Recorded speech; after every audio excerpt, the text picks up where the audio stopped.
Throughout this entire class, you've learned and we've emphasized that patient assessment is the most important thing that you can do when it comes to patient care.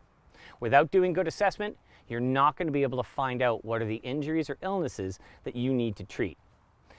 What I'm going to demonstrate right now is simply a good patient assessment, starting with an initial encounter, going through primary, and then going through a secondary assessment, focusing specifically on a head-to-toe exam for a trauma patient.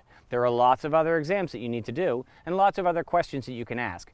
We're going to be dealing with an unresponsive patient at the moment, simply so you can see the skills you need in doing good patient assessment. As I approach my patient, the first thing I want to think about is the scene. Is it safe? How many patients do I have? And are there any clues that can tell me what might be going on? Next is to check for responsiveness. As I mentioned, this patient's going to stay unresponsive just so you can see the skills. Sir, can you hear me? Sir, no response. Now we move into the life threats. Airway,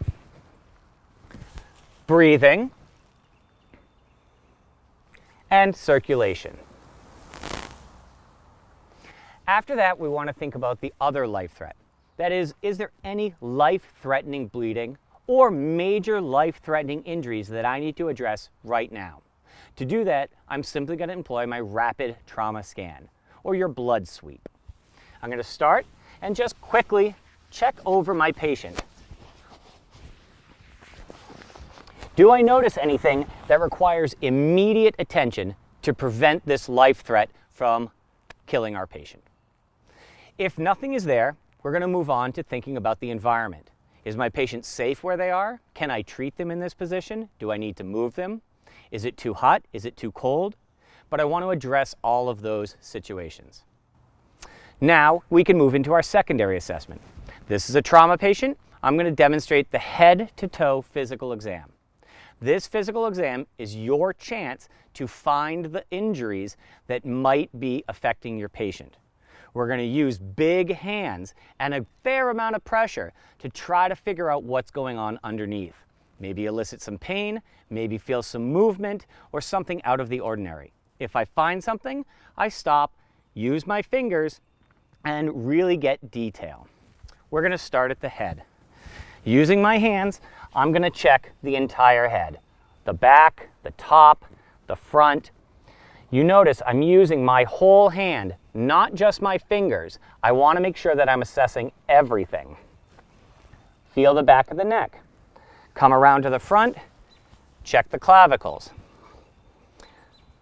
The nice thing is the human body is symmetrical, so you can compare one side to the other as you're assessing this. Move down to the chest. When I'm assessing the chest, I'm assessing for stability and structure, meaning I want to know if the ribs are actually in place or if there's any instability in them. One method of doing this, start under the armpits, squeeze in with a fair amount of pressure. Come up and straight down the center. If you find something, go back and investigate it. I may come down each individual rib if I deem that necessary. Moving down to the abdomen. The abdomen can be really difficult to assess because abdomens feel all over the place. If you truly suspect abdominal trauma, you need to visually inspect it. Bruising, swelling, or open wounds may be the only clue you have. You may not actually feel anything with your hands. However, we are going to palpate it. But remember, you need to visually inspect it if you suspect abdominal trauma. Just like we're going to visually inspect any injury that we find. All the way to the back and down. Now we come to the pelvis. The pelvis is the one area of the body where when I inspect it, I want to be careful and cautious. Due to the structure and the nature of the makeup of the pelvis, I can actually cause further damage if I'm too aggressive in my assessment. The vessels that run through here have the opportunity of rupturing if I push on this too hard. When we assess the pelvis, we don't want to rock. We're simply going to gently compress in and gently compress down. Gentle in, gentle down. If it moves at all in either one of those assessments, stop, stabilize the pelvis, and then you can complete your assessment. But that's a true life-threatening emergency.